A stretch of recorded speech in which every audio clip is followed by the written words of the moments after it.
తెలుగు శ్రోతలందరికీ నమస్కారం అండి. మన అలనాటి కథలు ఎవర్ గ్రీన్ స్టోరీస్ ఛానల్కి మీ అందరికీ స్వాగతం. మీరా నవల వింటున్నామండి. రచన లక్ష్మి గారు. ఇక ఆలస్యం చేయకుండా మనం కథలోకి వెళ్ళిపోదామండి. వీడియో చూసిన వెంటనే లైక్ చేసి షేర్ చేసి తప్పకుండా సబ్స్క్రైబ్ చేసుకోండి మన ఛానల్ని. బెల్ ఐకాన్ యాక్టివేట్ చేసుకోండి. అమ్మగారికి రొట్టెలు చేసే వెళ్ళాను. స్టవ్ కేసి చూస్తూ జవాబిచ్చింది. మొదటే అతను నేను హోటల్ నుండి తెప్పించుకు తింటాను లేదా మానేస్తాను అని అన్నాడు. ఇంకా అతనికి ఏమనాలో తోచనట్టుగా నిలబడిపోయాడు. మీరా యువతలకి వచ్చేసింది. శాంతమ్మ గారు శేఖరానికి తను ఉన్న గదిలోకే టిఫిన్ తీసుకుని రమ్మని చెప్పింది మీరాతో. బ్రతికాను అనుకుంది మీరా. టిఫిను టీ స్టూల్ మీద పెట్టి వెళ్ళిపోయింది. అప్పిని కొడుకుని పిలవమని చెప్పింది. శేఖరం బయటకెళ్లే ప్రయత్నంలో ఉన్నాడు. ఇప్పుడెందుకు చేయించావు? నీ మటుకేదైనా చేసిపెట్టి వెళ్ళమనవలసింది అన్నాడు. అదేమిరా, రాత్రి భోజనం చేయలేదు, నా మటుకే అంటున్నావు, మధ్యాహ్నం రావా అని అడిగింది. రాను, రావుగారు వస్తే నువ్వేం మాటియ్యకు అన్నాడు. నేనెందుకిస్తారా, నా ఇష్టమేముంది, అందరూ నన్ను అంటున్నారు అదోలా అందావిడ. అదేమిటమ్మా, బాధగా చూశాడు తల్లివైపు. ఈ ఒక్క విషయంలో నన్నేం ఇబ్బంది పెట్టకు అన్నాడు మళ్ళీ. ఈ ఒక్క విషయానికే అంతా నన్ను అనుకునేది. ఎవరి వరకో ఎందుకు, మన బంధువుల్లో దగ్గర వాళ్లే అనుకుంటున్నారు బాధగా అందావిడ. అనుకొని పని లేకపోతే ఏం చేస్తారు నిర్లక్ష్యంగా అన్నాడు.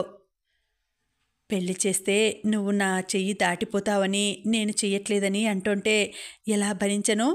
పిల్లకి ఓ పురుడు కూడా పోశాను, చేతో వాతో ఏ కాశీకో పోయి. నువ్వు అరుణ పెళ్ళికి ఓ పురుడు పోయడానికే వచ్చావా? అరుణని మంచి చోట్లోనే ఇచ్చావు, ఇంక నీకు దిగిలేముంది? ఇంకా అతను ఏదో అనబోతున్నాడు. అప్పటికే శేఖరం గుండెల్లో ఆవేదన మాటల రూపంలో ఆ ధ్వనిలో వ్యక్తమయ్యి ఆ తల్లి గుండెల్ని తాకింది. ఆవిడ ప్రాణం గిలగిలలాడింది. కంగారుగా లేచి కూర్చుంది. శేఖరం అలా ఎందుకన్నాడో ఆవిడ గ్రహించకపోలేదు. ఇప్పుడు ఆవిడ కళ్ళకి శేఖరం 10 ఏళ్ల బాలుడిలా, 16 ఏళ్లప్పుడు మేనత్త మీ అమ్మ చచ్చిపోయింది, ఈమెమో పిన్ని అన్నప్పుడు ఆ అవతారంలో శేఖరం ఇప్పుడు ఆవిడ కళ్ళ ముందు మెదిలాడు. తను ఓ ఉద్దేశంతో అంటే అది ఇంకోలా పరిణమించిందని కంగారు పడింది. చిన్నబాబు అంటూ శేఖరం చెయ్యి తన చేతిలోకి తీసుకుంది. నువ్వు పిల్ల పాపలతో కలకల్లాడుతూ ఉంటే చూడాలని నాకు ఉండదా? ఏ తల్లైనా బిడ్డల నుండి ఇంతకన్నా ఏం కోరుకుంటుంది నాయనా, నువ్వే చెప్పు. నిన్నో ఇంటివాడిని చేద్దామనుకుంటాను నిట్టూర్చిందావిడ. ఏం లాభం, నేనే ఓడిపోతున్నాను. అప్పి వచ్చి అమ్మగారు నిన్నటోరు వచ్చారండి అంది. ఎవరు? ఇద్దరూ ఒకేసారి అడిగారు. సరోజినీదేవి తిన్నగా వచ్చేసింది. మీరా, రండి రండి శాంతమ్మగారు లేచి నిలబడుతూ అంది. శేఖరం లేచి యువతలకి వచ్చాడు. ఆవిడ మామూలుగా కనబడలేదు శేఖరానికి. ఏదో ఆయాసపడుతున్నట్టుగా ఉంది. కూర్చోండి ఆహ్వానించింది శాంతమ్మగారు. కూర్చోడానికేంలేండి అని క్షణమాగి మీరా ఉందా అని అడిగింది. శాంతమ్మగారిని ఏదో అడగడానికి అప్పుడే అక్కడికొచ్చిన మీరా ఆవిడ్ని చూసి టక్కున ఆగిపోయింది. వెంటనే వెనక్కి వచ్చేయబోయింది. సరోజినీదేవి లేచి ఒక్కంగలో వచ్చినట్టుగా లేచి వచ్చి మీరా జబ్బ పట్టుకుంది. ఆవిడ చేసిన ఆ చర్యకి మీరాతో పాటు శేఖరం, శాంతమ్మగారు కూడా తెల్లబోయారు. మీరా కళ్ళలోకి సూటిగా చూస్తూ అడిగిందావిడ. నీకు అక్క ఉండేదా? హఠాత్తుగా ఎక్కడి నుంచి ఊడిపడింది నీకు అక్క? వాడు ఆ కుర్రాడు నీ కొడుకే కదూ? ఇంకా ఇక్కడ పిల్లలకి ఆయానని చెప్తావా? ఎందుకు ఆవిడని అంత క్షోభ పెడతావు? సరోజినీదేవి రొప్పుతోంది. గుక్క తిప్పుకోవడానికి అన్నట్లు క్షణంసేపు ఆగింది. శేఖరానికి పరిస్థితి అర్థమైపోయింది. శాంతమ్మగారు గబగబా ఆవిడ దగ్గరగా వచ్చి ఆవిడ భుజం మీద చెయ్యి వేస్తూ ఇలా కూర్చోండి, మీరా కేసు తిరిగి మీరా కాఫీ తీసుకురా అంటూ సరోజినీదేవి చెయ్యి పట్టుకొని తీసుకొచ్చి సోఫాలో కూర్చోబెట్టింది. ఇప్పుడు నేనేం తీసుకోలేనండి, ఆవిడ పరిస్థితి చూస్తే నాకే ఇలా ఉందే, ఆ తల్లి బాధ ఇంక చెప్పనక్కర్లేదు. కాంతమ్మకొచ్చిన బాధ తనదేనన్నట్లు కాంతమ్మ మీద ఈగ వాలితే తను భరించలేనన్నట్లు అంది. ఏమిటండి అంత అయోమయంగా అనిపించగా అడిగింది శాంతమ్మగారు. మీకు తెలియదా అంటూ తల్లి కొడుకుల కేసు చూసింది. అసలు సంగతి తను చెప్పేద్దామా అన్నంత ఆవేశం వచ్చింది శేఖరానికి. ఎలాగో పళ్ళ బిగువున నిగ్రహించుకున్నాడు. ఈ కోపంలో మీరా ఏ అఘాయిత్యానికైనా పాల్పడితే అందుకే అతను పెదవి విప్పలేదు. కాంతమ్మకి మీరా ఒక్కరితే కూతురు. మీ అమ్మాయి చెప్పే ఉంటుంది. నేనిందాక చూడ్డానికి వెళ్ళాను. దబ్బపండులా ఉన్నాడు, ఏడాది పిల్లాడు. ఎవరని అడిగితే తన పెద్ద కూతురు కొడుకని, బిడ్డని కని కూతురి పోయిందని చెబుతోంది. అందరికీ అలానే చెబుతోందట. అవును, అంతకన్నా ఏం చేస్తుంది? అందుకే అంత హఠాత్తుగా మకాం ఎత్తేశారు. ఊరంతా గుప్పమంది. ఏమిటా అని గుక్క తిప్పుకోకుండా చెప్పింది. శాంతమ్మగారు స్థానువులా కూర్చుంది. శేఖరం వరండాలోకి వచ్చాడు. అప్పిని పిలిచి నెమ్మదిగా అమ్మాయి గారు వెడుతుంటే నాకు చెప్పు అన్నాడు. సరేనండి అంది అప్పి. అక్కడే ఉండి చూస్తూ ఉండు, వెళ్ళు అని చెప్పి మళ్ళా లోపలికొచ్చాడు. ఇలాంటి వాళ్ళని నమ్మకూడదండి బాబూ. మీరా సంగతి మొదటి నుంచి చూస్తూనే ఉన్నాను.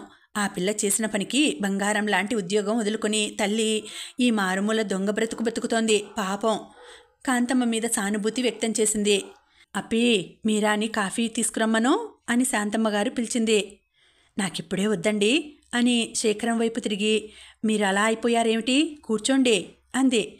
మీరా అసలు సంగతి తెలిసి శేఖరం అలా అయిపోయాడని, ఆ ప్రమాదం తనే తప్పించినట్లు అనుకోసాగింది. వీళ్ళని గోతులోకి దింపుదామని ఆ తల్లి కూతుళ్ళు ప్లాన్ వేశారు.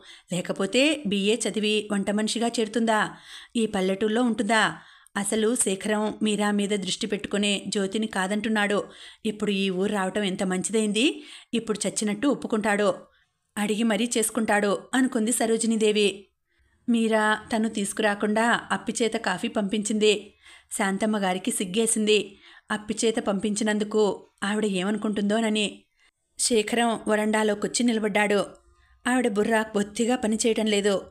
శేఖరం అలా వెళ్ళగా చూసి సరోజినీదేవి అంది, ఇలాంటి వాళ్ళని కొంపల్లో ఉంచుకోకూడదండి. మనకి కూడా చెడ్డ పేరు వస్తుంది.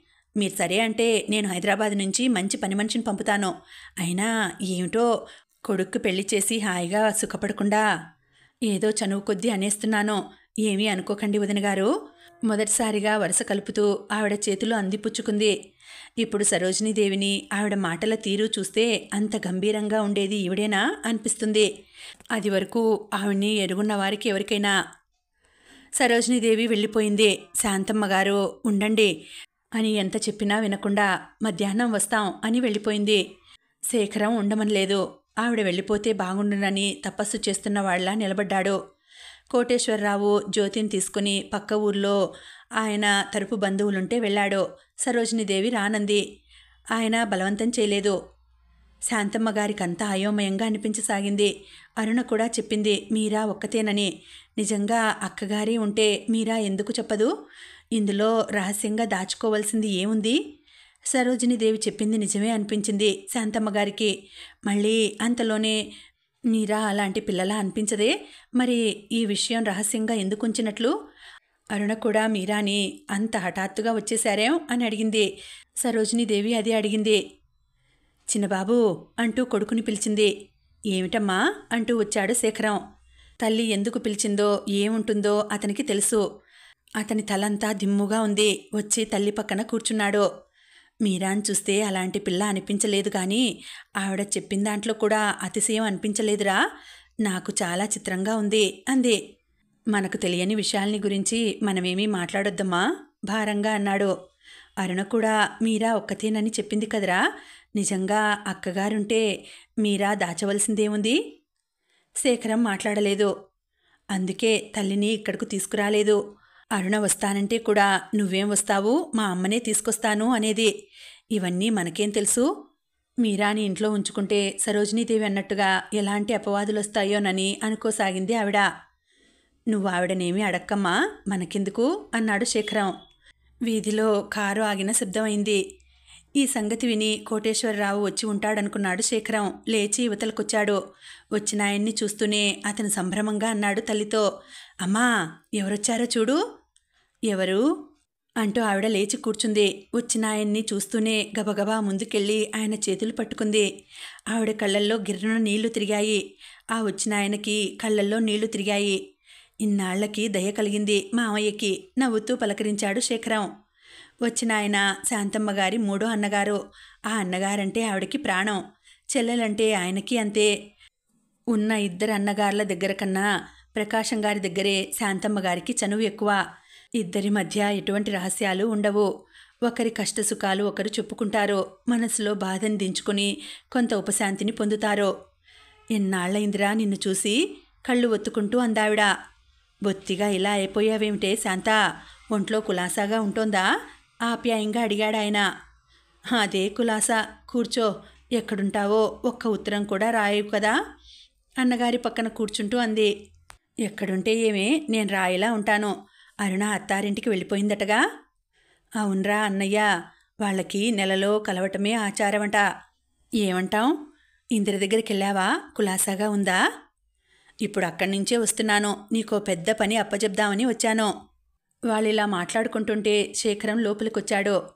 మీరా చలనం లేనట్లుగా నుంచుంది. శేఖరానికి చాలా బాధ అనిపించింది. మీరా మృదువుగా పిలిచాడు.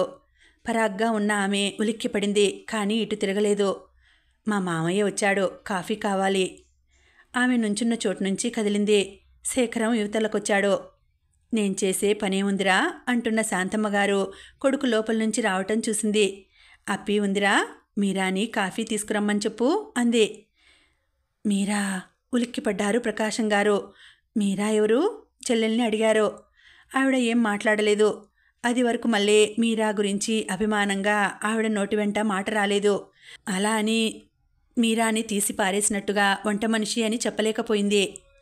అప్పి అక్కడెక్కడా లేకపోవడంతో మీరాకి కాఫీ తీసుకురాక తప్పలేదు. శాంతమ్మగారు ఒక్కసారి యువతలకి వస్తే నేను వెడుతున్నాను అని చెప్పి ఒక్క మాట చెప్పేసి వెళ్ళిపోదామని ఉగ్గబెట్టుకొని నిలబడింది. ఇంతట్లో అతిథి వచ్చాడు. ఇలా ఎవరో ఒకరు వస్తూనే ఉంటారు. మీరా వంట ప్రయత్నం ఏమీ చేయలేదు. ఇంకా శాంతమ్మగారు ఏమన్నా వినదలుచుకోలేదు. ఆనాడు తల్లి మాట వినకుండా ఇక్కడ చేరినందుకు ఎంతైనా చింతిస్తోంది మీరా కాఫీ తీసుకొచ్చింది. అక్కడ దగ్గరగా టీపాయ్ లేదు. క్రింద పెట్టాలా వద్దా అన్నట్లు ఆగిపోయింది. మీరా కేసి క్షణంసేపు చూసి చూపు తిప్పుకుంటూ అతనే ఆమె చేతిలోంచి కాఫీ కప్పు అందుకుని అన్నగారికి అందించింది. ప్రకాశం గారు చెల్లెలి చేతిలోంచి యాంత్రికంగా అందుకున్నాడు, మీరానే చూస్తూ. మీరా వెళ్ళిపోయింది. ఎవరు ఈ అమ్మాయి? మీరా రూపం ఆయన కళ్ళ ముందు ఇంకా చెదిరిపోలేదు. అదే పోలిక. మీరా బాయమ్మ. ఆయన హృదయం పదే పదే ఘోషిస్తోంది. ఈ మధ్య నాకు బొత్తిగా బాగుండలేదులే అన్నయ్య. కాఫీ కూడా చేసుకోలేని పరిస్థితిలో పడిపోయాను. ఈ అమ్మాయిని పెట్టుకున్నాను అంది. తల్లిలో మార్పు కొట్టొచ్చినట్లు కనిపించింది శేఖరానికి. బాధగా చూశాడు. మీరా ఏమిటి? మీరాబాయ్. మనలో ఈ పేరు కొత్తే. అదేదో తేల్చుకోందే. మంచినీళ్ళు కూడా ఎక్కలేదు ఆయనకి. ముందు కాఫీ తీసుకో, నాకేదో పని చెప్తానన్నావు అంటూ మాట మార్చేసింది. ఇందిరకి 7వ మాసమట శాంత. దాన్ని తీసుకొచ్చి నేనేం చేయగలను చెప్పు? పైపెచ్చు మా అందరికీ అదే చేసి పెట్టాలి. వదినలిద్దరూ తీసుకురా మేమున్నాము అని మాట వరుస కన్నా అనలేదు. పైగా వదిన ఏమందో తెలుసా? ఏమంది? అక్కడే ఉంచేయి, వాళ్లే పోసుకుంటారు అని సలహా ఇచ్చింది. నీకు అప్పచెబుదామని తెచ్చాననుకో. నిన్ను చూస్తుంటే పెద్ద వదిన చెప్పిందే నిజమేనేమోనని అదే మంచిదనిపిస్తోంది. ఇంత నీరసంగా ఉన్నావు. నిన్ను ఇబ్బంది పెట్టలేను శాంత. గ్లాసు కింద పెట్టేస్తూ అన్నాడాయన. నాకేం పర్వాలేదు, నువ్వు నిశ్చింతగా ఉండరా. దానికి పురుడు నేను పోస్తాను. మొదటి కాన్పు కన్నా తీసుకురాకపోతే దాని మనసు బాధపడదా? కానీ ఒక్క షరతురా అంది శాంతమ్మగారు. ఏమిటే? నవ్వుతూ అడిగారాయన. నువ్వు ఇక్కడే ఉండాలి. బాగుందే, నేనుండి చేసేదేముంది? తిండి దండగా, చాకరీ దండగ కదూ. ఇంకా జీవితాంతం దేశాలు పెట్టి తిరుగుతుంటావా? ఇందిరా ఆడపిల్ల, ఏదో పెళ్లి చేశావు, అత్తారింటికి వెళ్ళింది. ఆ ఇద్దరు మగపిల్లల దగ్గర ఉండక ఏమిట్రా? చిన్నవాడు దుడుగ్గా తయారయ్యట. తల్లి చిన్నప్పుడే కరువైంది. నువ్విలా దేశాలు పట్టి తిరుగుతున్నావు. ఇంటి వాళ్ళకి ఎవరికి భయం ఉంటుంది? వాళ్ళిద్దరూ మాటల ధోరణిలో ఉన్నారు. శేఖరం లేచి వరండాలోకి వచ్చాడు. మీరా ఇందాకట్లాగానే నుంచునుంది. శేఖరం మీరా దగ్గరగా వచ్చాడు. మీరా నెమ్మదిగా పిలిచాడు. మీరా కొద్దిగా ఇటు తిరిగి, నేను వెడుతున్నాను, ఆడ వస్తారేమో చెప్పి వెళ్దామని ఉన్నాను అనేసి ముందుకు వెళ్ళబోయింది. శేఖరం మీరా వెళ్లకుండా చెయ్యి పట్టి ఆపేశాడు. ఛీ అంటూ చెయ్యి విదిల్చి కొట్టింది. కానీ అతను వదల్లేదు. మీరా, నాతో కలిసిన జీవితం ఈ అపవాదులన్నింటికన్నా ఘోరమా? మీరా, నిన్ను పెళ్లి చేసుకుంటాను. ఇప్పుడే అమ్మకి చెప్తాను. అతని గుండె దడదడలాడింది. ఈ అపవాదులు తప్పించుకోవడానికి మిమ్మల్ని పెళ్లి చేసుకోవాలా? అది జన్మలో జరగని పని. తనంటే మీరాకి ఎంత అసహ్యమో ఆ ముఖం చూస్తేనే తెలుస్తోంది. అయినా అతను దాన్ని ఎదుర్కొన్నాడు. ఒక్క తప్పుకి ఇంత శిక్ష? కాటేయబోయిన సర్పంలా కస్సుమని తలెత్తింది మీరా. ఏం తప్పు చేశానని నాకింత శిక్ష వేశారు? మీరా ఈ మాట అడగలేదు. కస్సుమన్న ఆ కళ్ళల్లో శేఖరానికి ఆ ప్రశ్న కనిపించింది. క్షణంలో సగంసేపు మీరా కళ్ళల్లోకి సూటిగా చూడలేక చూపులు మరల్చుకున్నాడు. మళ్ళా వెంటనే మృదు గంభీరంగా అన్నాడతను. మీరా, జరిగిందంతా మర్చిపో. అమ్మకి ఇప్పుడే చెప్తాను, మీ అమ్మగారికి చెప్తాను. శవాలతో మాట్లాడాలని ఉంటే అలాగే చెయ్యండి. నీ మొండితనం నీదేనా? ఒకళ్ళు చెప్పటం వినటం లేదా? ఇంతవరకు నీ అనుమతి కోసం చూశాను. నేను నిన్ను పెళ్లి చేసుకుంటాను నమ్మకంగా పలికాడు. నా ఒంట్లో ఊపిరి ఉండగా జరగని పని. శవానికే మీరు. అయ్యగారు అంటూ వచ్చిన అప్పి శేఖరం చేతిలో మీరా చెయ్యి చూసి నోరు తెరుచుకుని వచ్చిన పని మర్చిపోయి అలాగే నిలబడిపోయింది. చప్పున మీరా చెయ్యి వదిలేశాడు శేఖరం. ఇటు తిరుగుతూ ఏమిటి అన్నాడు కొంచెం విసుగ్గా. ఎవరో వచ్చారండి అని చెప్పి ఒక్క పరుగులో వెళ్ళిపోయింది. శేఖరం మళ్ళా మీరా కేసి తిరిగాడు. మీరా, పట్టుదలతో పంతాలతో మంచిని గుర్తించకుండా ప్రవర్తించడం ఎవరికీ మంచిది కాదు. నిదానించి ఆలోచిస్తే నీకే అర్థమవుతుంది అనేసి వెళ్ళిపోయాడు. శేఖరం వెళ్ళిన 5 నిమిషాలకి అప్పి వచ్చి అమ్మగారు రమ్మంటున్నారండి అని చెప్పి వెళ్ళిపోయింది. మీరా గుండెలు దడదడలాడాయి. నిలబడ్డ చోటు నుంచి ఒక్క అడుగు కూడా కదలలేకపోయింది. మళ్ళీ 2-3 నిమిషాల తర్వాత అమ్మగారు పిలుస్తున్నారండి అని వచ్చి చెప్పింది అప్పి. మీరా నెమ్మదిగా కదిలి వచ్చింది. కళ్ళెత్తి శాంతమ్మగారి కేసి చూసింది. ఆ కళ్ళల్లో అదివరకులా ఆప్యాయత, ఆదరణలకి బదులు నిజమా మీరా అన్న ప్రశ్న కనపడుతోంది. మీరానే పరీక్షగా చూస్తున్న ప్రకాశం గారు ఎవరమ్మాయివమ్మా ఆప్యాయంగా పలకరించారు. ఎవరి అమ్మాయిని చెప్పాలి, అందుకే మౌనంగా ఊరుకుంది. మీ అమ్మ పేరేమిటి మళ్ళీ అడిగారాయన. కాంతమ్మ. ఆయన నుండి చూపులు తిప్పుకుంటూ అంది. ఆయన అదోలా అయిపోవటం, ఆయన నుంచి చూపులు మళ్లించుకున్న మీరా కానీ, మీరానే పరీక్షగా చూస్తున్న శాంతమ్మగారు కానీ గమనించలేదు. మీరా బాయమ్మగారు ఆవిడ నీకేమవుతారు? ఏ కాంతమ్మో తేల్చుకోవాలని అడిగారాయన. ఆయన గొంతు చిన్నగా వనకడం కూడా ఎవరూ గమనించలేదు. ఈ ప్రశ్నలు అడగడానికా పిలిచింది? మనసులోనే విసుక్కుంది. ఆవిడ మా బామ్మగారేనండి, ఆవిడ పోయింది. మళ్ళా ఆయనేం అడగక్కర్లేకుండా చెప్పింది. ఆవిడ పోయిందా? నీరసంగా వెనక్కి జార్లబడుతూ అన్నారు. పేరడిగితే అదోలా పెట్టింది మొహం. మీరా పుట్టుక కూడా అంతేనేమో. ఎంతో మంచి పిల్ల అనుకున్న మీరా గురించి ఒక్క రోజులో ఎన్ని తెలుస్తున్నాయి అనుకుంది శాంతమ్మగారు. వంకాయ కారం పెట్టి కూర వండి ముద్దపప్పు చేయి, ములక్కాడ అది వేసి పులుసు పెట్టు మీరా అని అనడానికి ఆవిడ మనసొప్పలేదులా ఉంది. మా అమ్మ లేవలేదమ్మా. మధ్యాహ్నం వచ్చి చెప్పవచ్చుననుకున్నాను. బాచి వచ్చి రమ్మన్నారని చెప్తే వచ్చాను. ఇంక నాకు రావటానికి కుదరదమ్మా వినయంగానే చెప్పింది. శాంతమ్మగారికి కోపం వచ్చింది. హఠాత్తుగా మానేస్తే ఎలా? నాకు ఒంట్లో బాగుండలేదని తెలిసి కూడా నిన్న చెప్పకుండానే వెళ్ళావు. ఆవిడ నెమ్మదిగానే అన్నా ఆ స్వరంలోని మార్పు కొట్టొచ్చినట్టు కనపడుతోంది. మీరా మాట్లాడలేదు. నేను జానకిని కనుక్కుంటాను, వాళ్ళ పిన్ని ఉన్నదేమో. అంతవరకు నువ్వు మానేస్తే కుదరదు. ఆవిడకి ఈరోజు కులాసాగా ఉంటే మీరా రావటానికి కుదరదమ్మా అనగానే సరేననేది. అసలే లేచి చేసే ఓపిక లేదు. దానికి తోడు రాకరాక అన్నగారు వచ్చాడు. మీరా ఏదో అనబోతుంటే బాచి వచ్చాడు. అక్కా అని ఆగిపోయాడు. అతని ముఖం చూస్తే ఏదో జరిగినట్లుగా ఉంది. మీరా 4-5 అడుగులు ముందుకు వేసి ఏమిటి బాచి అని ఆతృతగా అడిగింది. అమ్మగారు పడిపోయారు. ఇప్పుడే లేచి కూర్చున్నారు. కంగారుగా నిన్ను రమ్మన్నారు అన్నాడు. శాంతమ్మగారి కేసు తిరిగి నేను వెడుతున్నానండి అనేసి బయటకొచ్చేసింది. మీరా బాచి వెళ్ళిపోయాక పడిపోవడం ఏమిటే, ఫిట్స్ వస్తాయా అని అడిగారు ప్రకాశం గారు. మీరా వాళ్ళ గురించి అంతా తెలుసుకుంటే కానీ ఆయన ప్రాణానికి శాంతి కనిపించేలా లేదు. ఏమో ఏమిటో, ఇంతవరకు ఆ అమ్మాయి బుద్ధిమంతురాలనుకున్నాను. పెళ్లి కాలేదు. 7 ఏడాది పిల్లాడు ఉన్నట్ట ఇంత క్రితమే తెలిసింది. ఆ అమ్మాయికి తండ్రి ఉన్నాడో చచ్చాడో తెలియదు. ఎవరినీ నమ్మడానికి లేదు. ఇలా ఉన్నాయి రోజులు అంటూ లేచిందావిడ. అప్పటికే పొద్దెక్కిపోయింది. వంట ఎప్పటికవును అనుకుంటూ. చిన్నబాబు ఏడి? నేను స్నానం చేసి వస్తాన్రా, పొద్దెక్కిపోయింది, ఇంకా వంట చేస్తోందనుకున్నాను అని లోపలికెళ్ళిందావిడ. ఈ మాటలు ప్రకాశం గారికేం వినపడలేదు.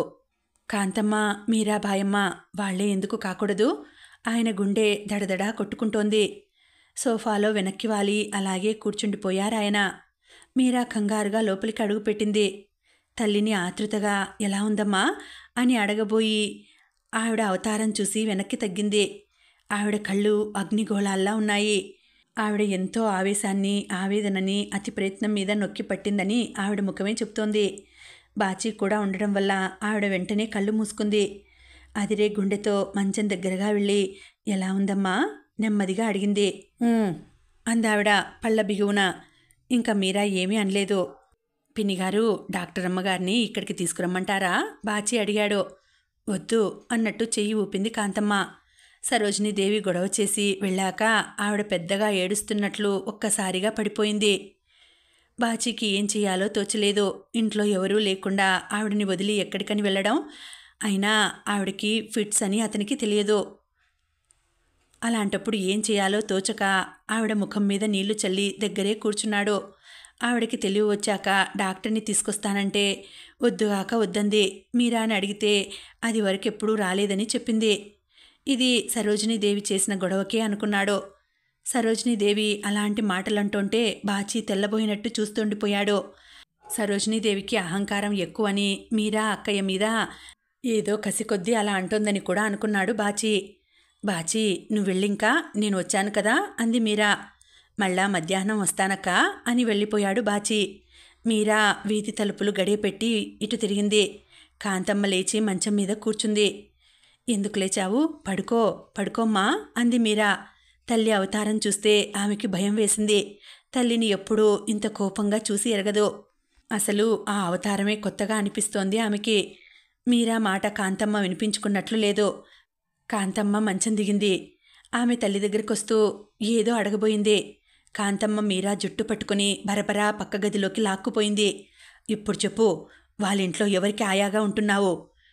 ఆవిడకా వాళ్ళ అబ్బాయికా? ఆవిడ రౌద్రావతారం భయం గొల్పుతోంది. ఆమెకంతా అర్థమైంది. ఇది ఆ సరోజినీదేవి చలవే. నువ్వు కూర్చో ముందు తల్లికి నచ్చజెప్పబోయింది. ముందు నాకు సమాధానం చెప్పు పులిలాగా గర్జించింది. అంత ఆవేశంలో ఉన్నప్పుడు అబద్ధం చెప్తే అసలే రెచ్చిపోతుందని శాంతంగా అంది. ఆయాగా కాదు, వంట మనిషిగా. చెబితే నువ్వు ఒప్పుకోవని. మీరా మాట పూర్తి కాకుండానే ఆమె జుట్టు పట్టుకొని ముందుకు వంచేసి వీపు మీద పిచ్చిగా గుద్దింది కాంతమ్మ. అంత శక్తి ఆవిడికి ఎక్కడి నుంచి వచ్చిందో. ఇంతకన్నా నాకేదైనా ఇంత విషం పెట్టి చంపేయకూడదు. నా పీడ ఉండదు. నీ ఇష్టం వచ్చినట్టు ఊరేగవచ్చు. మీరాని మళ్ళా వెనక్కి లేపి ఆ చెంప ఈ చెంప వాయించింది. మొదట అయోమయంగా చూసిన విజయ్ మీరాని ఈ చెంప ఆ చెంప వాయించేసరికి పెద్దగా ఏడుపు అందుకున్నాడు. వాడి ఏడుపుతో మీరాని వదిలి గోడకేసి తన తల కొట్టుకోసాగింది కాంతమ్మ. మీరా చప్పున ఒక్కంగలో తల్లి దగ్గరకెళ్ళి వారించబోయింది. ఆవిడ లొంగలేదు. ఆవిడకి పిచ్చి బలం వచ్చేసింది. మీరా తల్లి తల వెనకాల 2 చేతులు గట్టిగా అదింపెట్టింది. అయినా ఆవిడ కొట్టుకోవడం మానలేదు. మీరా వేళ్లు రాసుకుపోయి రక్తం చిమ్మింది. ఆమె తల్లిని ముందుకు బలంగా తోసింది. నన్ను చంపేయి, ఆ తర్వాత వాణ్ణి చంపేయి.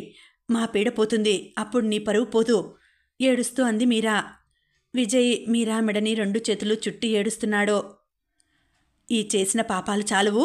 నువ్వన్నట్టు అప్పుడే ఏమందో మింగి ప్రాణం తీసుకోక ఏవేవో పిచ్చి పిచ్చిగా ఆశలు పెట్టుకున్నాను. ఇంత కర్మ నా మొహం మీద రాసుంటే అంత తెగింపు ఎక్కడి నుంచి వస్తుంది? ఇంకా ఎన్ని చూడాలని నా మొహం మీద రాశాడో. ఎందరి ఆయుర్దాయం నాకు పోశాడో ఆ దేవుడు. నేలకు ఖర్చుకొని పడుకున్న కాంతమ్మ కుళ్ళి కుళ్ళి ఏడుస్తోంది. మీరా మెల్లగా విజయ్ చేతులు విడిపించుకుంది. తల్లికి దగ్గరగా జరిగింది. సాధ్యమైనంత మృదువుగా అంది. తల్లి ఒంటి మీద చెయ్యి వేస్తూ, అమ్మా నా మాట విను. ఆవిడ చెప్పింది నమ్మకు. ముందు నువ్వు కాస్త స్థిమితపడు. అన్నీ వివరంగా చెప్తాను. నాకేం చెప్పద్దు తల్లి, నాకేం చెప్పక్కర్లేదు అంటూ గట్టిగా ఏడుస్తూ, ఎప్పుడైనా ఒక్క దెబ్బ వేసి ఎరుగుదునా? నన్నెంత రాక్షసం చేస్తున్నావే? నీకేం లోటు చేశానే? ఇంకా ఈ ఊళ్ళో ఎలా బ్రతకడం? అందరూ విన్నారు కదే అంటూ లేచి కూర్చుంది.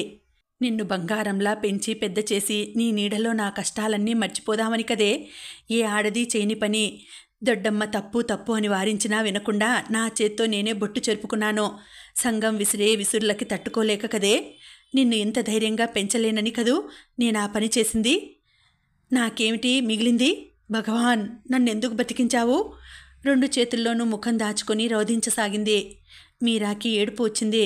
ఇప్పుడేం చెప్పినా తల్లి వినదు అని తెలుసు.